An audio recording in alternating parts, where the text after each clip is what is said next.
Hello and welcome back to Devlog's coverage of Download 2024, and I'm here with one of the kings of the takedown. Is it a takedown? Takeover? The takeover, yeah. Takeover. This is Bleed again. Yes, hi. Bleed How are again. you? Sorry, I'm stammering. Yeah, I'm good, man.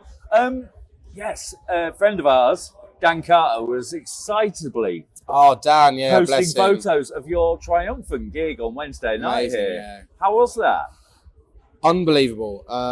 We obviously knew that it was a big deal. Yeah. We knew that we were going to be playing to a lot of people. Yeah. I don't think we quite realised we were going to be playing to that many people. Yeah, that stage's big. I've just been told by someone that it was closer to 10,000. Wow. And we were thinking there could be 5 if it was rammed. Yeah. I've just been told there was close to 10. So They'll be spilling out.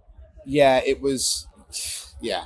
It kind of took my breath away a little bit, yeah. Yeah, I mean, see, guys, there's a lot to be said for coming down to Donington early. Yeah. 100%. Yeah, so cracking start, and you've got the new single out right now, haven't you? Yeah, Parasite came out last yes. Friday. Yes, Jamie sent me a copy of that the other day. It's fantastic. Lovely. God, really, yeah. really. Thank you very much. Really excellent. So, if you were going to introduce yourself to our readers who maybe haven't heard you before, how would you describe your sound? Our sound now, we're still very kind of metalcore based. There's a lot more kind of like synth and stuff going on these days compared to the older stuff, but the riffs are still there. Right. It's still heavy, and it might be a little bit more punchy than speed these days. Right. We just want to see as many heads banging as possible. Perfect. But when you play Download, Yeah. I'm used to having to sort of G the crowd up a bit and do bits and pieces. I didn't have to say a word. No. I mean, I did and entertained it and got them doing more, but Yeah. they were already going crazy in for the it. pit way before I even encouraged it. So the new song really helps with that. It's got this really good punch to it, and it's bouncy and kind of something that I like to think that every kind of metalhead would appreciate. It's still got some nice riffs in there, like the older school riffs, but it still punches hard that the younger people might kind of enjoy. So we're trying to find like a bit more of a middle ground with it. Energy is basically what it's about. And always energy, yeah. Yeah, I mean, and there was also another band that we've been championing who was playing as well was In Retrospect. Yes. Who are bringing the They're the new nicest metal guys. the new metal vibes 100%. coming back. So that's always good. I'm very much a new metal baby. That was me. I heard. How did it go? I was quite into rap when I was very young, and then I heard End Together Now with Limp Bizkit and Wu-Tang. I was listening to a lot of Wu-Tang. I was like, who's this band they just done a song with? And Limp Bizkit. And I was like, I kind of like that. And then I heard Papa Roach. Yeah. And then I bought a Kerrang magazine, and the One Step Closer video by Linkin Park was on it, and I just fell in love. Yeah. And I've never really looked back, really. That heavy sound with the melodic stuff has always been very much my bag the whole time. All-important bounce. Absolutely, yeah. The all-important bounce. But the UK scene's in rude health at the moment, especially with like bands like yourselves and In Retrospect, and there's a lot on the underground that are really coming up strong at the moment, who won't be underground for long. No. We saw this last year. See, the class of last year we're seeing on the big stage this year, now the class of this year, it's like I've just interviewed Dream State. Yeah. When I caught up with them last year at 2000 Trees. Yeah. Very different story to now they're here at Donington, but they were doing one of those gigs like you've just had. Yeah. Which feels like a changing of the guard. You know what I mean? Very much so. I mean, I felt for a little while that we're very much ready for this. Step up. Yeah. But I also feel like this is really very much the right time. There's been a few changes within the band, with member changes and things, and unfortunately we lost our original drummer, who he left the band in 2019, but our original drummer and founding member that still recorded all the drums for Resurgence in his studio. He wasn't playing on them, but recorded them for us, Russell. He sadly passed away in October. Sorry to hear that. There's been a bit of a change again within the band. We've kind of gone through stages of getting, we went to Europe and then a member left, and then we kind of done this and up and down. It's always been up, but it's always had its dips with it. Yeah. And this is obviously very much the up again. Yes, absolutely. So yeah, the trajectory of the band hopefully is not so much of a down now. Yes. Because we're very much solidified again with a new lineup and a new single and a fresh kind of feeling within the band. So it's all positive. I heard a great phrase the other day that'll stick with me, and it's that if you fall down and you break something, when you come back stronger because you're calcified. Which very nice. I like it. I like it. Yeah, so, Mayor of Kingstown, thank you for that. But, yes, I always think that if a band can weather a storm like that, then there'll be nothing can stop you.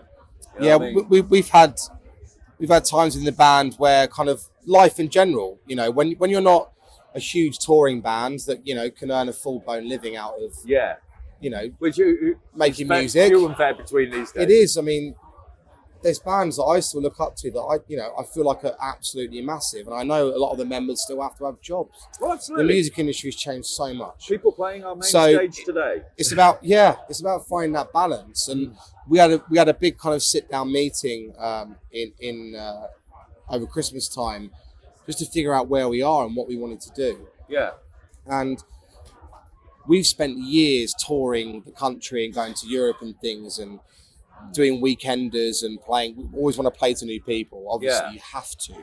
Yeah. Meet new people, play to new people, but it becomes quite expensive. Yeah. Time consuming. Absolutely. With full-time jobs.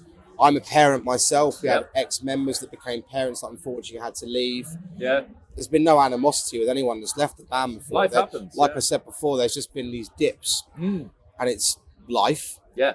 But we've kept going, and now we're here. So awesome. And I remember I was talking to, it was Keir from Fearless Vampire Killers, and he said you would never see anybody, especially in the music industry, who had an upward trajectory that went like that. It's like that. It is. Yeah. And it's weird from an outsider's perspective. Sometimes you might look at bands and you think they've just done that. That's I'm sure might well be. Yeah, I'm sure if you sat down and talked to them like you do with people with interviews, you find the insides. Yeah. The inside stories of no, it hasn't been like that. Yeah. Because it doesn't work like that. No. And you have to go and work for it. Absolutely. And that echoes the first interview I did today with Joe from Earn. And we were talking about the just good old fashioned hard graft. Yeah. It's, like bands always think, how do I get that lightning in a bottle? How do I get that success I want? And it's just like, well, stop aiming for it and just graft. First and foremost, you really do have to have the music first and foremost. That will always be there and it will never leave. Yeah. If you've got for some reason with someone in your band or whoever's got all the money in the world and they can pay for this and pay for that, whatever. Yeah. If you can't record and perform that music to a high level, it's never going to work. No, you need hooks. Coming back to what you said earlier about the amount of talent that there is across this country, like I said, we've been doing so many tours and we always like to go out with new people. And I'm not saying we're doing massive tours, we always like to have a band that comes main support or something. Yeah.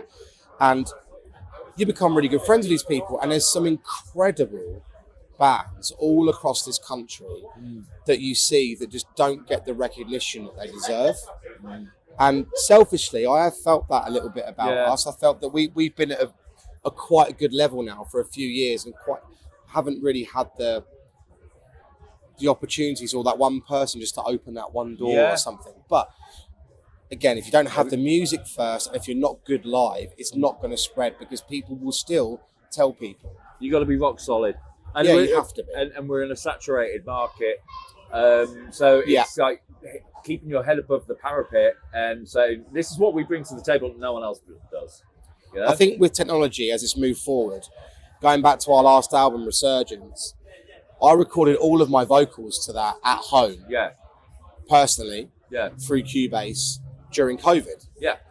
So I set everything up. I made sure I had good levels. I spoke to Simon, our other guitarist, about making sure that I was doing everything correctly within Cubase. Yeah. And then I was signed off work for 10 weeks. So fortunately, in that instance, obviously not so fortunate with COVID in general, it was a horrible time for everyone.